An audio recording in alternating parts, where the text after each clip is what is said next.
بسم الله الرحمن الرحيم. الحمد لله رب العالمين، والصلاة والسلام على خير خلقه محمد وعلى آله وصحبه أجمعين.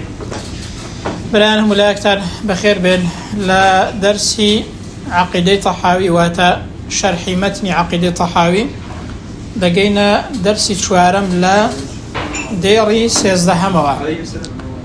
لو درسي شوارمي دا لديري سيزدهموا وكو ديري بيست باز دەکەین کە هەمویان باسی گەورەی خوای پەروەردگار و سیفەتەکانی خوای پەروەردگار دەکەن، باسی ئەزەلیەت و ئەبەدیەتی سیفەتەکانی خوای پەروەردگار دەکەن. دێڕی سێزدەهەم دەڵێن ما زال بصفاته قديما قبل خلقه. خوای پەروەردگار هەمیشە ئەو سیفەتانەی هەبوون پێش ئەوەی کە دروستکراوەکانیش دروست بکات. قسەیەک هەیە کە هەندێک ئاوایان گوتووە و کوبڵی ئاوایان باس کردووە لە جەهمیە و معتەزیلە و ئەوانە و هەندێک لە شیعەکان، دەڵێن سیفەتەکانی خوای پەروەردگار وەختێک بووە هەندێکیان نەبوون بۆی پەیدا بوون دواتر، بەڵام ئەوە باطل، یعنی هەڵەیە و باطیلە و هیچ ئەرزشێکی نییە. بەڵکو ئەهلی سونە و جەماعە دەڵێن چی؟ دەڵێن خوای پەروەردگار ئەزەل و ئەبەد ئەو سیفەتانەی هەر هەبوون و ئەبەدیش ئەو سیفەتانەی هەر دەبن. ما زال بصفاته قديما قبل خلقه. پێش ئەوەی کە خوای گەورە دروستکراوەکانیش دروست بکات، خوای پەروەردگار هەر دروستکار بووە. پێش ئەوەی کە خوای گەورە زیندوو بکاتەوە، ئێستا کە ڕۆژی قیامەت دانەهاتووە، خوای پەروەردگار هەر زیندووکەرەوەیە. واتە وەکو چۆن ذاتی خوای پەروەردگار ئەزەلی و ئەبەدیە، هەر هەبووە و هەریش هەر دەبێت، بێ سەرەتا و بێ کۆتایە، سیفەتەکانی خوای پەروەردگاریش بە هەمان شێوازە. جا سیفەتەکانی خوای گەورە دەبنە دوو جۆر، سیفاتی ذاتیان پێ دەڵێن یەکەمیان، دووەمیان سیفاتی ئەفعال. سیفاتی ذات چییە؟ ئەو سیفەتانن کە هەرگیز لە خوای پەروەردگار جیا نابنەوە، هەمیشە ئەو سیفەتانەی هەر هەن و هەر هەبوون. وەکو چی؟ وەکو ئەوەی کە خوای پەروەردگار هەمیشە زیندووە، هەمیشە زانایە، هەمیشە قودرەتی هەیە، بیسەرە، بینەرە، ئەوانە سیفەتی ذاتیان پێ دەڵێن. واتە هەمیشە خوای پەروەردگار ئەو سیفەتانەی هەموو کاتێک هەر بوون و هەر دەیبن. سیفاتی ئەفعال پەیوەستە بە مەشیئەتی خوای پەروەردگارەوە، هەندێک کات سیفەتەکان هەن، هەندێک کات سیفەتەکان وەکو بڵێ نین. بۆ نمونە وەکو نزول، دابەزینی خوای پەروەردگار بۆ ئاسمانی دنیا، یعنی ئەوە هەندێک جار خوای گەورە لە سەیەکی شەودا یان لە کاتی ڕەمەزاناندا یان لە ڕۆژی عەرەفەیدا دێتە ئاسمانی دنیا کەما یەلیق بجەلاله، ئێمە نازانین چۆن.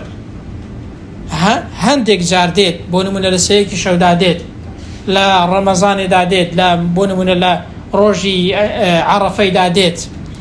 یان ئەوەتانەیە خوای پەروەردگار هەندێک کات دەژیێنێت، هەموو کات دەژیێنێت، هەندێک کات دەمرێنێت، هەندێک کاتیش نامرێنێت، یعنی ئەوە سیفەتێکی فعلی پێ دەڵێن.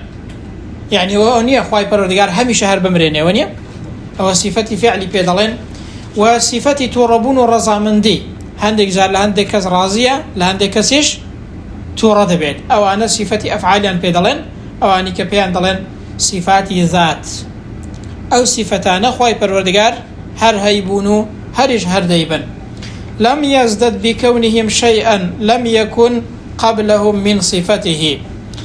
ضلي لم يزدد بكونهم شيئا، ببوني أو صفتانا يان بابلين ببوني أو دروس كراوانا كدروستي كردونا خواي قورا، لم يكن قبلهم من صفته.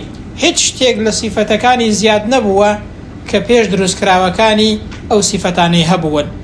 بونو من خواي پروردگار أو صفتاني كهني پێش ئەوەی کە مەخلوقاتیش دروستکا و دنیاش دروستکا، سیفەتەکانی هەر ئاوا هەبوون و هەمیشە هەر دەبن. دەڵێت لە دێڕی پازدەهەمدا وەکەما کانە بصفاته ئەزەلیەن، هەروەکو چۆن خوای پەروەردگار سیفەتەکانی ئەزەلین، یعنی چی؟ یعنی بێسەرەتان، هەمیشە هەر بووە، کەذالکە هەر بەو شێوازەش لا يزال عليها ئەبەدیەن. خوای پەروەردگار بە سیفەتەکانی ئەبەدیە و سیفەتەکانی چۆن بێسەرەتان ئاواش بێکۆتان لەگەڵ خوای پەروەردگارن و هەمیشە هەر هەیبوون. واتە مەبەست چییە؟ مەبەست ئەوەیە خوای پەروەردگار ئەزەلیەن و ئەبەدیەن ئەو سیفەتانەی هەر هەبوون پێش ئەوەی کە مەخلوقاتیش دروست کات، پێش ئەوەی کە زیندوشیان بکاتەوە، پێش ئەوەی کە بژمرێنێت. خوای پەروەردگار ئەو سیفەتانەی طبعا هەر هەبوون و هەریش هەردەیبن. كذلك الله يفعل ما يشاء ولكن الله يفعل ما يريد. لبر أوي خواي پروردگار بسر هموش تيك دا بتوانايا فعال لما يريد. حرشتي كبيرة يكسر ديكات هيج رجليك نية لا لبردم خواي پروردگار دا جاء وانا هميشه هربون وخواي پروردگار هميشه أو صفتاني طبعا هردبن أو جوريك لا ولام دانوي أو تاقماني كا جوريك للادان ينهب ولباري شيوا لباري صفتكاني خواي پروردگاروا جاري وهبوا هندشتيان داوتا پال خواي پروردگار هندشتيان داوتا پال خواي پروردگار بحساب خوان جاري وهبوا ما بس يان دفاع كردن لخوابوا بلام جوريك للادان ينهب ولا درباري صفتكاني خواي پروردگار. داري شازدهم ضلي ليس بعد خلق الخلق استفاد اسم الخالق. خواي پروردگار لدواي دروس كردني دروس كراوكاني ناوي خالقيتي بو پيدان نبوه. لدواي اوي كدروس كراوكاني دروس كردون پیشتريش هر خالق بوه. پیش اوي كدنيا بونوريش دروس كاد خواي پروردگار هر خالق بوه. دوای ئەوەی کە دروستی کردوون و نەبێ ئەو کاتەی ئەو ناوی بۆ دروست ببێت یان ئەو سیفەتەی بۆ دروست ببێت بەڵکو هەر هەی بووە. ولا بإحداث البرية استفاد اسم البارئ. وهروها بدروستکردنی ئینسانەکانیش ئینسان و جنیش ناوی دروستکاری بۆ پەیدا نەبووە یان ناوی پەیداکەری بۆ پەیدا نەبووە بەڵکو خوای پەروەردگار ئەو سیفەتەی هەر هەبووە و هەموو کاتێک خوای پەروەردگار هر خالق بوا هر رازق بوا هر پیداکر بوا و الى آخره هم صفتكاني طبعا هر هبون اوش هر تواوكاري ديركاني پیش خويتي.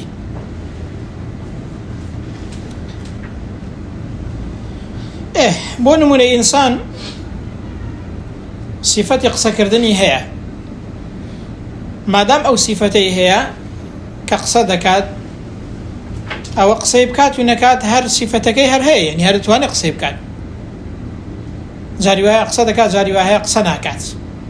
خواي پروردگار صفتي دروسكاري هر هبوا همو او صفتاني كهني هر هي بول وهريش هر ديبن وقتيك بوا كخواي پروردگار بونوري دروز نكردوا وكسي نمراندوا ويستا قيامت دانا هاتوا زيندوي نكردونتوا بەڵام پێش ئەوەی کە ئەو کارانەش بکە خوای پەروەردگار ئەو سیفەتانەی هەر هەن و هەریش ئەو سیفەتانە هەردەیبن.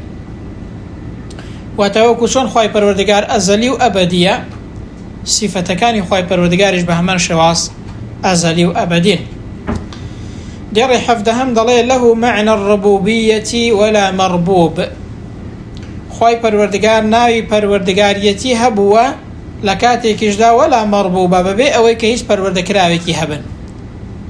يعني خوای گەورە ئینسانی پەروەردە ناکات پەروەردە يعني بۆ معنای ئەتۆ لەسکیدا کە دادروست دەکات قۆناغ بە قۆناغ دوای ئەوە کە دەبیت خوای گەورە يعني ژیانت پێدەدا گەورەت دەکات قۆناغ بە قۆناغ لە قۆناغی منداڵیدا خوای پەروەردگار يعني یارمەتی دەدات وەلەدایەک دەبی بە هاوکاری خوای پەروەردگار بە یارمەتی خوای پەروەردگار لە قۆناغێکەوە دەگوازیەوە بۆ قۆناغێکی دیکە دەچێ قۆناغێکی دیکە ئاوا خوای گەورە مشهوری ژیانت دەخوات مشهوری ئەو دنیایت بۆ دەخوات کە دنیای بەگەڵ خستووە بۆ ئێمە ئەوانە معنای چییە؟ معنای پەروەردەکردنە و سەرافەت و مشور خواردنە. خوای گەورە معنای ناوی پەروەردگاریەتی هەر هەبووە لە کاتێکدا هیچ دروستکراوێکیشی نەبووە هیچ پەروەردەکراوێکیشی نەبووە ومعنى الخالق ولا مخلوقة.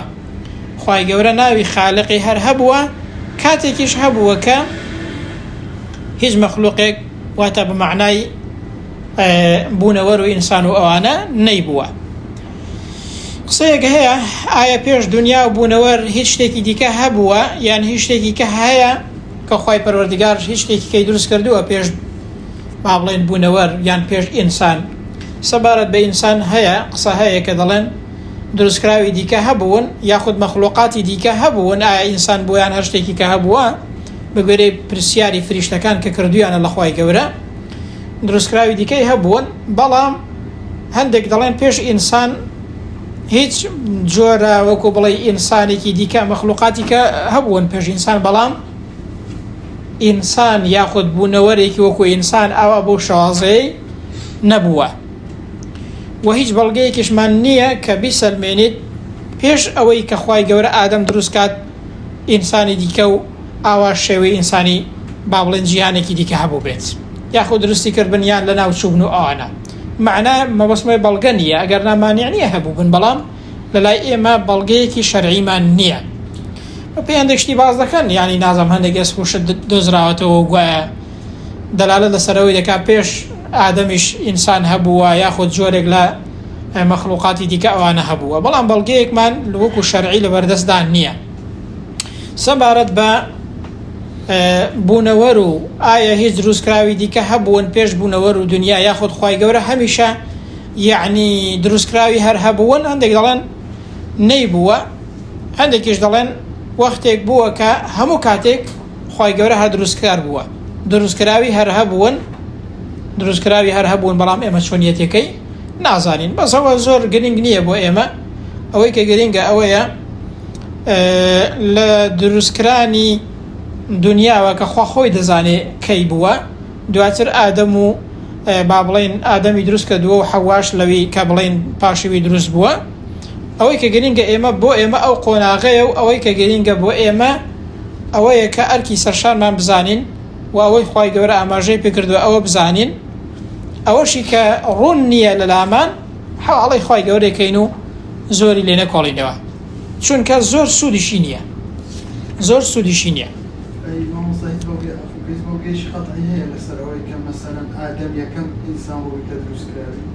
بەڵێ ئادەم یەکەم ئینسان بەڵێ ئادەم یەکەم ئینسان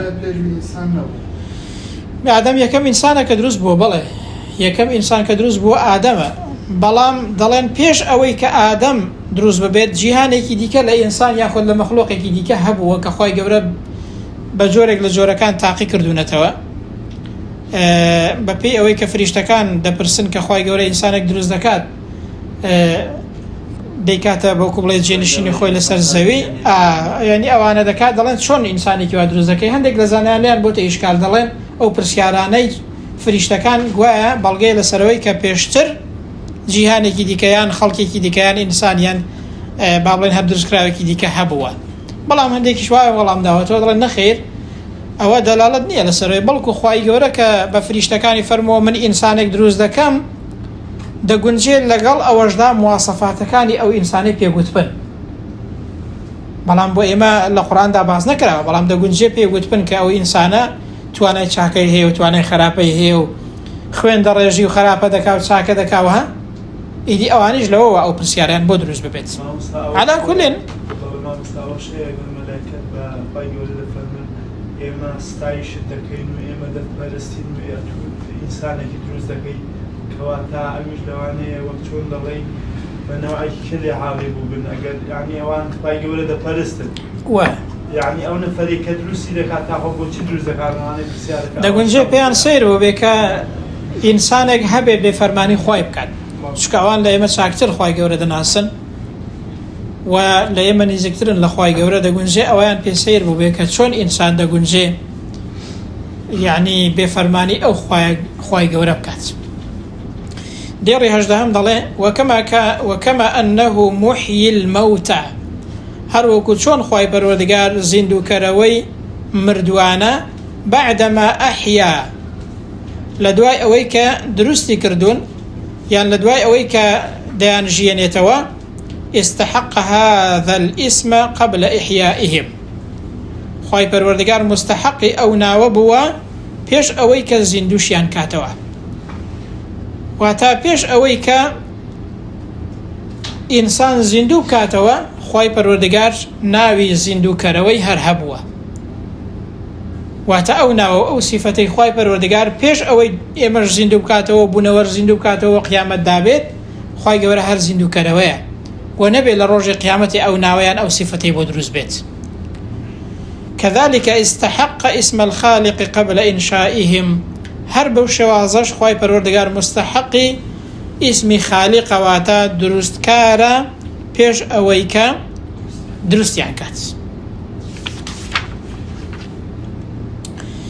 دەڕی 19 دەڵێ یعنی بۆچی ئاوایە ذلك ئەوە لەبەر ئەوەیە چونکە بأنه على كل شيء قدير خوای پەروەردگار بەتوانایە بەسەر هەموو شتێکدا. واتە خوای پەروەردگار توانای هەموو شتێکی هەیە و توانای بەسەر هەموو شتێکدا هەیە. خوای گەورە چ دەفەرمێ إنه على كل شيء قدير خوای پەروەردگار بەسەر هەموو شتێکدا بەتوانایە و توانای هەموو شتێکی هەیە. توانای هەموو شتێکی هەیە. ئەو توانایە و ئەو قودرەتەی خوای پەروەردگار وەزاتی خوای پەروەردگار هەموو ئەو ناو سیفەتانەی هەبوون پێش ئەوەی کە بوونەوەریش تەبعاً دروست بکات. وكل شيء إليه فقير هەموو شتێک محتاجی لای خوای پەروەردگارە پێویستی بە خوای پەروەردگار هەیە بەڵام خوای گەورە پێویستی بە هیچ شتێک نییە. خوا چ دەفەرمێ يا أيها الناس أنتم الفقراء إلى الله ئەی خەڵکی نەبزانن ئێوە محتاجی لای خوای گەورن ئێوە پێویستان بە خوای گەورە هەیە خوای گەورە پێویستی بە هیچ کەسێک و بە هیچ شتێک نییە چونکە خوا هەموو شتێکی لەلا کون فەیەکونێکە بە بڕیارێک هەموو شتێک لە ناو دەبا هەموو شتێک دروست دەکات بەڵام ئینسان بەو شازەیە نییە قدرەتێکی محدود و سنووردار و دیاریکراوی هەیە.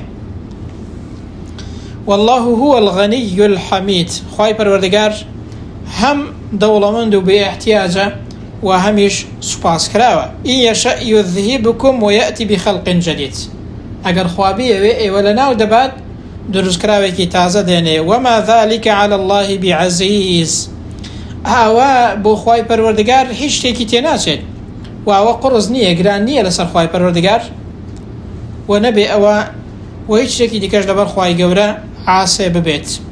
وهو الذي يبدأ الخلق ثم يعيده خوا ئەو زاتەیە کە يبدأ الخلق دروستکراوەکان و مەخلوقاتی دروست کردووە ثم يعيده پاشان ئەو دروستکراوانە و ئەو مەخلوقاتە و هەموو بوونەوەر و ئینسان و جن و هەرچی هەیە لەسەر ڕووی زەوی و لە ئاسمانەکان هەرچی دروست کردووە ثم يعيده پاشان دووبارە جارێکی دیکە دروستی دەکاتەوە وهو أهون عليه ئاوا لەسەر خوای گەورە ئاسانترە چونکە یەکەم جار شتێک دروستکەی زۆر با بڵێن قوڕسترە بە تەعبیری ئێمە لەوەی کە جارێک شتەکە دروست کردووە جارێکی دیکە دروستی کەیەوە ئەوە تەبعاً لە لای ئێمە وایە بۆ ئەوەی ئێمە تێبگەین عەقڵی ئێمە تێبکات ئەگەر نا لە لای خوای گەورە ئاسان و قڕز نییە بۆ خوای گەورە هەموو شتێک وەکو یەکە ئاسان و قڕز بۆ ئێمە ئاسان و قورسە بۆ خوای گەورە هەموو شتێک ئاسانە بەس لەسەر خوای گەورە کە دەفەرمێ ئاسانترە بۆ عەقڵی ئێمە و تێگەیشتنی ئێمە تەنها لە لای زاتی خوای پەروەردگار ئەوە نییە بڵێ ئەوە قوڕسترە لەوەی خوای پەروەردگار لە لای ئێمە شتێک زۆر ئاسانە و شتێک زۆر قورسە بەڵام لە لای خوای گەورە هەموو شتێک ئاسانە چونکە خوا ليس كمثله شيء وەکو هیچ شتێک نییە و هیچ شتێک وەکو خوای پەروەردگار نییە وكل أمر عليه يسير و دەڵێت دانر دەڵێت چی هەموو شتێک لە لای خوای پەروەردگار چییە ئاسانە لە لای خوای پەروەردگار و هەروەها لا يحتاج إليه شيء خوای گەورە پێویستی بە هیچ شتێک نییە بەس ئێمە هەر شتێک دەکەین هەر مەخلوقاتێک هەر شتێک دەکات پێویستی بە هۆکارەکان هەیە پێویستی بە کەرەستە هەیە پێویستی بە یارمەتی غەیری خۆی هەیە تو بینایەک دروست کە وەرە بزانم بەتەنێت پێی دروست دەبێت بەڵام زاتی خوای پەروەردگار پێویستی بە هیچ کەسێک نییە هەموو شتێک پێویستی بە خوای پەروەردگارە خوای گەورە پێویستی بە هیچ شتێک نییە خوای گەورە هەرچی کە بیوێت لە کون فەیەکونێکدا یعنی دەیکات و بەبێ هیچ هۆکارێک و چی بوێت خوای پەروەردگار بۆ خوای پەروەردگار ئاسانە و هیچ ڕێگەریەک نییە و هەروەها خوای گەورە دەفەرمێ لەیسە کەمیثلیه شەیء وهو السەمیع البەصیر هیچ شتێک وەکو خوای گەورە نییە و خوای پەروەردگاریش وەکو هیچ شتێک نییە ئەو زاتە هەم بیسەرە و هەمیش بینەرە مەبەست چییە لەو چەندێ ڕێی؟ مەبەست ئەوەیە کە دانەر پێمان بڵێت ڕەدی معتەزیلە و جەهمیەکان و شیعەکان بداتەوە لەوەی کە سیفەتەکانی خوای گەورە وا دەڵێن وەختێک بووە کە هەندێک نەیبوون، سیفەتەکانی نەبوون، دوای ئەوەی کە کارەکەی کردو سیفەتەکەی بۆ دروست بووە، ئەوە ڕەدی ئەوە دەداتەوە نەخێر سیفەتەکانی خوای پەروەردگار وەکو ذاتی چۆن ئەزەلی و ئەبەدیە، سیفەتەکانی خوای پەروەردگاریش ئەزەلی و ئەبەدین هەر هەبوون لەگەڵ خوای پەروەردگار و هەریش دەبن و هەریش بەردەوامن. لەبەرەوەی خوای گەورە بەسەر هەموو شتێکدا بەتوانایە، توانای هەموو شتێکی هەیە، پێویستی بە هیچ شتێک نییە. خوای پەروەردگار هەموو شتێکی لەلا ئاسانە و پێویستی بە هیچ کەسێک و هیچ شتێک نییە، بەڵام ئینسان پێویستی بە خوای پەروەردگارە و محتاجی لای خوای پەروەردگارە. ئەوەش چیمان پێ دەڵێت؟ ئەوەمان پێ دەڵێ ئێمە ڕوو بکەینە خوای پەروەردگار و ئێمە خوای گەورە بناسین وەکو خۆی. ئەگەر خوای گەورەمان ناسی ئەو جار دەزانین چۆن مامەڵە لەگەڵ خوای گەورە دەکەین، ئەو جار دەزانین چۆن خوای پەروەردگار دەپەرستین، ئەو جار دەزانین ئەگەر گوتمان خوای گەورە خالق یعنی لە مەخلوقات جیاوازە، یعنی لە مەخلوقات جیاوازە، نابێ قیاسی خوای گەورە لەسەر هیچ مەخلوقاتێک و بوونەوەرێک و ئینسان بکەین. وەختێک باسی سیفەتێکی خوای گەورە دەکەین هاوڵان کە خوای پەروەردگاریان ناسیوە، پێغەمبەر صلی الله علیه وسلم ناسیویەتی و پێی ناساندون کە باسی سیفەتەکانی خوای گەورەی کردووە لیان نەبووتە ئیشکالێک. بەڵام ئێستا ئینسان ئێمە ڕەنگە وەکو پێویست خوای گەورە نەناسین، قودرەت و دەسەڵاتی نەزانین کە خالق لە مەخلوق جیاوازە. وەختێک باسی سیفەتێکی خوای گەورە دەکەین لەوانەیە لامان بێتە ئیشکال. کاتێک دەڵێ خوای گەورە لەسەر عەرشە، ذهنت بۆ ئەوەی ناسی وەکو ئینسانێک لەسەر کورسیەک دانیشتۆ بە کورسەکەی ڕاستاوە خوای گەورەش ئاوایە نەخێر. خوای گەورە بوونەوە و عەرشی گرتووە و فەرمانی کردووە کە ڕاوەستن بە ذاتی خوای پەروەردگار ڕاوەستاون، ئەوان پێویستیان بە خوایە کە ڕایگرتوون، نەک خوا پێویستی بەوە بێت کە لەسەر عەرش بێت. ئێستا من لەسەر ئەو کورسیە دانیشتومە، ئەو کورسیە نەبێت دەکەم بگۆڕێ، بەو کورسیە ڕاوەستاوە منیە، بەڵام ذاتی خوای پەروەردگار بە عەرشەوە ڕانەوەستاوە، عەرش خوای گەورەی ڕانەگرتووە، خوای گەورەی عەرشی ڕاگرتووە، بەڵام خۆی دەزانێت کە لەسەر عەرشەکە ما یەلیق بجەلالیه ئاوە بۆ چییە و چۆنە. المهم هەندێک شت هەیە بۆ ئەوەی ئێمە تێبگەین، بەڵام ئەوەی کە گرینگە ئینسان خوای گەورە بناسیت و دەستەڵاتی خوای گەورە بزانێت و خوای گەورە وەکو خۆی بزانیت بناسیت لە ژیانیدا ئیسراحەت دەکات و هەروەها ئەو جا دەزانێت چۆن تەعامل و مامەڵەش لەگەڵ خوای پەروەردگاردا دەکات. ئاوەش بەڕاستی شتێکی زۆر گرینگە کە دانەر یعنی خوای گەورەمان پێ دەناسێنێت، سیفەتەکانی خوای گەورەشمان پێ دەناسێنێت. بۆیە ئەمن ئەو عەقیدەم زۆر پێ بەقووەتە، یعنی زۆر کتێبێکی باش و بەقووەتە لەگەڵ چەند تێبینێکی کورت کە لەسەری هەنە، بەڵام عەقیدەیەکی زۆر باش و ڕێک و پێک و چاکە، چونکە خوای گەورەت پێ دەناسێنیت، ناو سیفەتەکانی خوای گەورەت پێ دەناسێنیت. ئەوەی کە پێویست بێ بە کورتی لەو مەتنەیدا هیناویەتی زانایانی شەرحیان کردو و بەڵگەیان بۆ هیناوەتەوە. خوای گەورە لە دانەرەکەی خۆش بێت، ئەگەر هەڵاو کەم و کوڕێکی هەبوو بێت لێی خۆش بێت و دەرەجەی بەرز کاتەوە و ئێمەش دوعای خێری بۆ دەکەین. ئاوەش مەوقیفی ئینسانی مسلمانە، هەر کاتێک زانایەک، مامۆستایەک، بانخوازێک، کەسێک هەڵەیەکی کرد لە شتێکدا، هەڵەکەی بۆ ڕاستکاتەوە یەکەم، دووەمیان دوعای خێری بۆ بکات، نەک لێیوە هەڵادا و ناوی بزڕێنیت و حەیای بەریت. نەخێر، ئینسان هەموو کەسێک هەڵەی دەکات، هیچ کەسێک بێکەم و کوڕی نابێت. کاتێک کەسێک هەڵەیەکی کردووە هەڵەکەی بۆ ڕاستکەوە، ئەوە دڵسۆزیە و دوعای خێریشی بۆ بکە. خوای گەورەش لەو دانەرە و لە هەموو زانایانی ئیسلام خۆش بێت و پاداشتیان داتەوە کە ئەو بەرهەمەیان بۆ ئێمە ساز کردووە و داناوە و ئێمەش سوودی لێ دەبینین. ئەو شەرحەش هەر هەڵەو کەم و کوڕیەکی هەبێت لە شەیتانیەوەیە و هەر چاکەیەکیش بێت لە خوای پەروەردگارەوەیە و خوای گەورە بۆ ئێمەش و ئێوەش بکاتە سەدەقەیەکی جاریە بۆ ڕۆژی قیامەتمان و بۆ ناو گۆڕمان سوودی لێ ببینی و بێتە سەدەقەیەکی جاریە. وصلى الله على محمد وعلى آله وصحبه أجمعين.